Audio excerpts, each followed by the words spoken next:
Hello friends, नमस्ते। मैं सोनिया आप लोगों का यूट्यूब पे स्वागत करती हूँ और आज मैं आपको एक शिव चर्चा का गीत सुनाने जा रही हूँ जो आजकल बहुत तेज़ी से वायरल है। तो प्लीज़ आप लोग गीत को पूरा सुनना और अपना आशीर्वाद देना। भोले बाबा पूछे चिड़ैया से कहाँ गई गौर मड़ैया से। भोले बाबा पूछे चिड़ैया से कहाँ गई गौर मड़ैया से। ब्रह्मा से पूछे विष्णु से पूछे, ब्रह्मा से पूछे विष्णु से पूछे लक्ष्मी मैया से कहाँ गई गौरा मड़ैया से।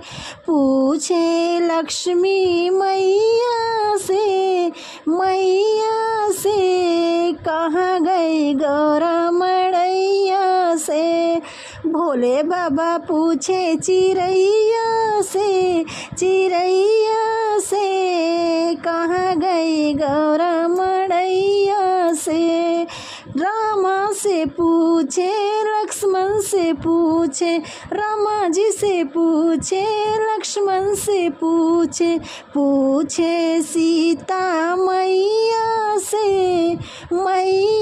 से कहाँ गई गौरा मड़ैया से। पूछे सीता मैया से कहाँ गई गौरा मड़ैया से। भोले बाबा पूछे चिड़ैया से कहाँ गई गौरा मड़ैया से। भोले बाबा पूछे चिड़ैया से कहाँ गई गौरा मड़ैया से। कान्हा से पूछे दाऊ से पूछे, कान्हा से पूछे दाऊ से पूछ रहे राधा मैया से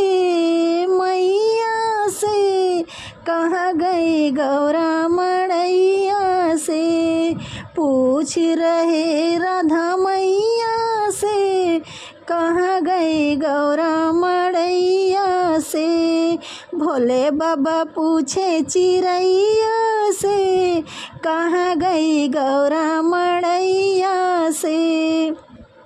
चेला से पूछे गुरु से पूछे, चेला से पूछे गुरु से पूछ रहे गुरु मैया से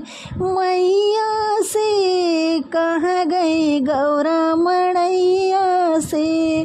पूछ रहे गुरु मैया से कहाँ गई गौरा मड़ैया से। भोले बाबा पूछे चिड़ैया से